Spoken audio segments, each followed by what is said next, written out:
How's it going, folks? Rob here. In today's video, I'm going to be helping out one of our supporters, Janice. G'day, Janice. We're going to run through a basic wicking barrel build today and give you a couple of pointers. I'm actually using one I saved from our last property and moved up here to the farm. So flip the camera around and we'll hook into it. So what we've got here is a basic 200 litre or 50 gallon drum. Obviously it's a little bit shorter than normal. It is normally around about a metre tall or 3 foot tall. These 50 gallon or 200 litre barrels are fairly easy to get. The ones we get, we try to get either foodstuffs in them or something like a simple detergent we can wash out. To cut them up is very easy. We drill a pilot hole in and then run a jigsaw around and then just clean up any of the burrs using a sharp blade. Obviously with the tops of these barrels, make sure you do have a good rubber seal and that the tops are done up nice and tight, otherwise your reservoir is going to leak.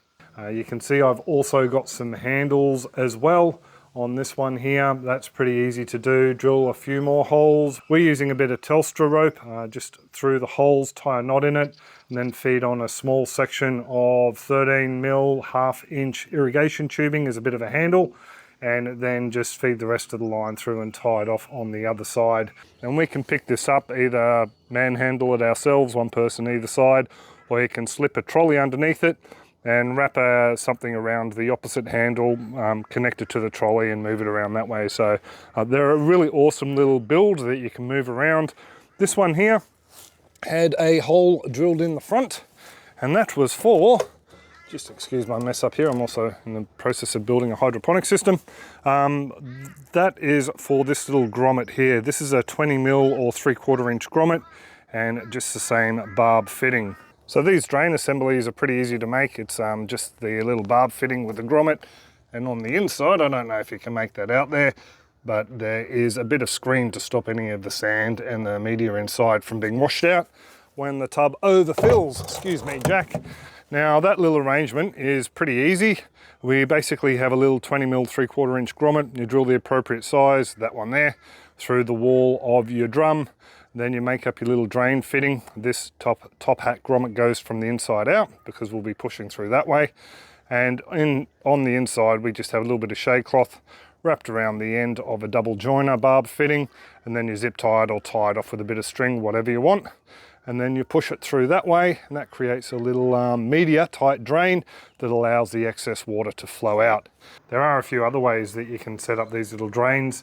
I have drilled holes that are almost the same diameter of the small section of pipe that I pushed through, and just wrapped some shade cloth around that, force that through the hole, and it does a fairly good job. It stops the sand from coming out when there's a high flow rate of water, but it does leak a little bit around the side, but that's no real drama.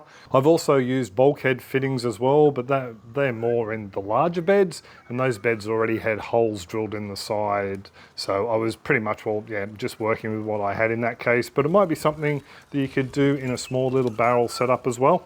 I've also used potable water PVC fittings as well with O-rings on them, but that was more for a false floor wicking bed that was connected to a small aquaponics system.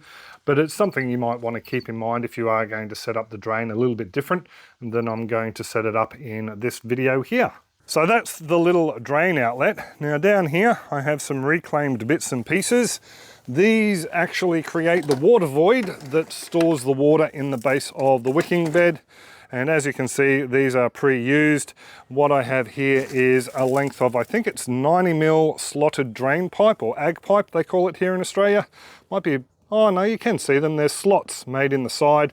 And what they normally do is they bury this inside some sort of drainage rock where you want water to be removed from a low spot or behind retaining walls. Water enters these little slits and then is carried away through the pipe to wherever it needs to be discharged. One thing that you will need is some way to get the water down into there. And as you can see, I had a little hole in there. So we need some sort of a fill pipe. I use an agricultural irrigation pipe. Again, this is a recycled one, a couple of holes drilled in there. So yeah, I'll show how that goes in, but it's just just some sort of a delivery pipe to go down. I personally like these HDPE, high density polyethylene pipes, keep everything as food grade as possible. And here I just have some extra water holding cells, which will make some sense in a minute. and a couple of associated zip ties just to hold things together. So I'll give you a bit of a gander at how this all goes together. So I've just moved over here to the shade because it's a little bit easier to see bits and pieces here. Just to let you know as well, I've changed which barrel I'm using. I've decided to go with what I was going to use as a reservoir for the hydroponics. I'm going to pop a bung in the hole. So it's a small little reservoir. I've got a lid for it. The reason I've swapped it over is this one actually holds a little bit more water down the bottom, and hopefully you can see that a lot better here. Yes, you can, I think. So what we have is the bung, obviously, the drain on one side, and we have a couple of holes on the opposite side, and that is where the fill tube goes. So this pipe actually has a couple of holes. It's got one there and one there from different builds that I've done. I think what I might do is I might try and get this down. We'll pop him in here now. Just pop him in there like that. Sit him down there, and then we can use the holes that are drilled in the little fill tube to zip tie it to the barrel, and that not only helps keep that down, but it stops anyone from coming along and pulling this out and yeah, making it very hard to fill up the wicking barrel. So just pop the zip tie through there and there, do it up nice and tight. Now on the bottom, as you can see, it pretty much will matches nicely on the other side. So I did a good job in cutting that originally. Now in here, I just have a couple of more water cells. They're just small sections of that pipe that I'm going to force in here. They do concertina a bit, which is nice. Gives it a nice tight fit. And there we go, that is our water reservoir. Now just quickly, there are other different ways you can make water reservoirs. I've got an IBC wicking bed build where I've used crates. There's loads of different ways you can create these reservoirs.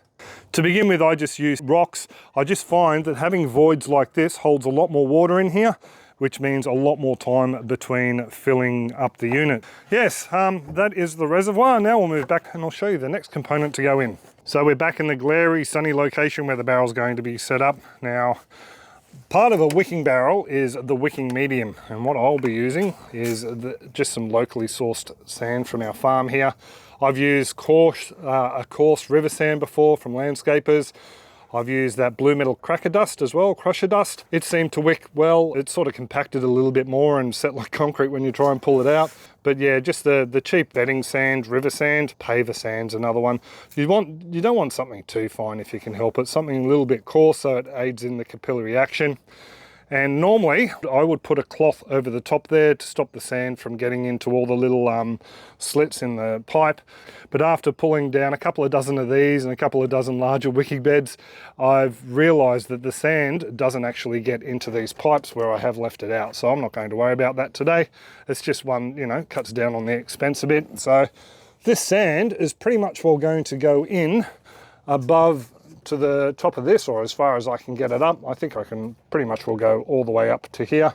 All we really need to do is to get the water up to here so it touches the soil, and then the soil via capillary action, especially with the organic matter, will bring the water up. And people tend to forget that when you plant a plant, its roots go looking for water. So even if the water only ever made it there, after you water your plant in, the plant's roots will find the water. So a lot of people, arguments over what's the best wicking material and how far water will wick up. Plant roots also go down. I've seen people use whole 200-gallon drums, plant a little veggie on the top, and just have a small little wicking area down the bottom here, probably about that much, 200 mil or 8 inches, and the veggie finds the moisture. It wicks up to a degree and the roots come down. So yeah, it's just one of those things. Don't try to overthink it, hey? So anyway, I'll stop nattering on about that and we'll get the sand in there, hey? So there's no delicate way to do this really, other than just to pour it all in. So as you can see, there's some rather large bits in there. I'm not too worried about that whatsoever. The water's still going to wick up to the level it has to be. Give it a bit of a shake around, get it into all the nooks and crannies, and find the overflow. That's the overflow there. So I think I've got almost the perfect amount. Will you look at that? So it might settle a little bit further, so I'm okay with that. So this is a 6-gallon bucket, and it took almost all of it, just to give you some idea of how much material I use there. So there we go, that's pretty much all it. I do like to have a bit of a barrier between the sand and the soil, just so they don't mix up too much to begin with. And I found the best thing to use for us here is sugarcane mulch, because it lasts a long time and it will allow water to pass through. I've used lucerne mulch, I've used straw left over from the chicken bedding, all sorts of things. I've seen people use wood chips, dried wood chips, that'll do the same thing. People also use landscape fabric, but I think something natural. So this doesn't have to be too thick. What's that? It's probably about 2 inches thick, 50 mil thick. It will compact down a bit, pop a little bit more in just in case.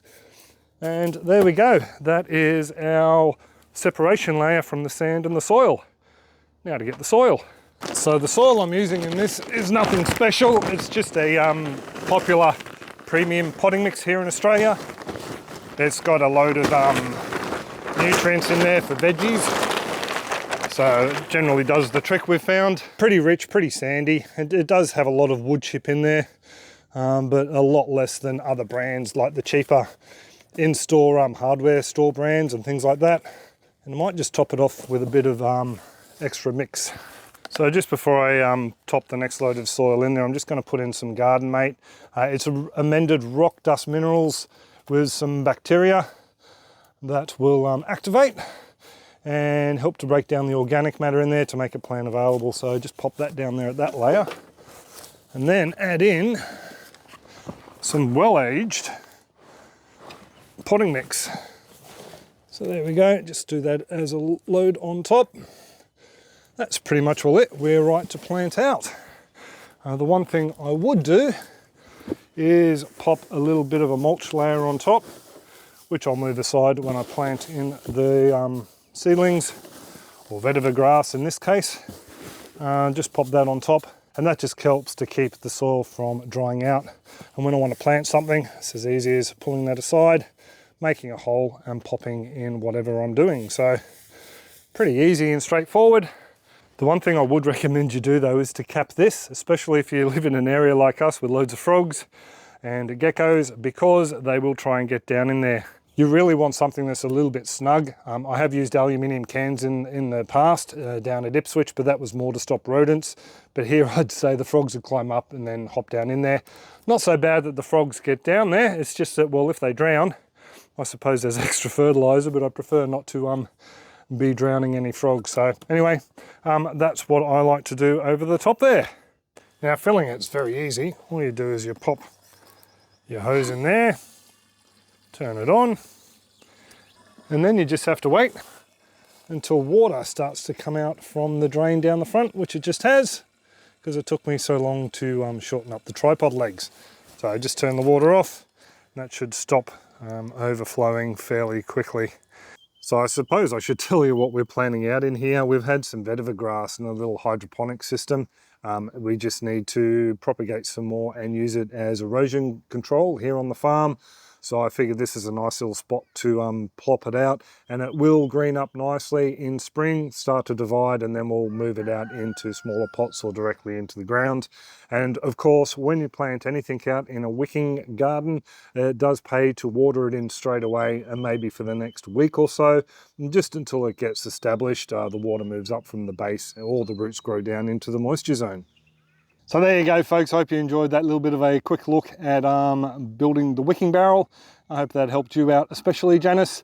They're a pretty simple, straightforward build. I would say, especially with the wicking material, don't try and overthink it.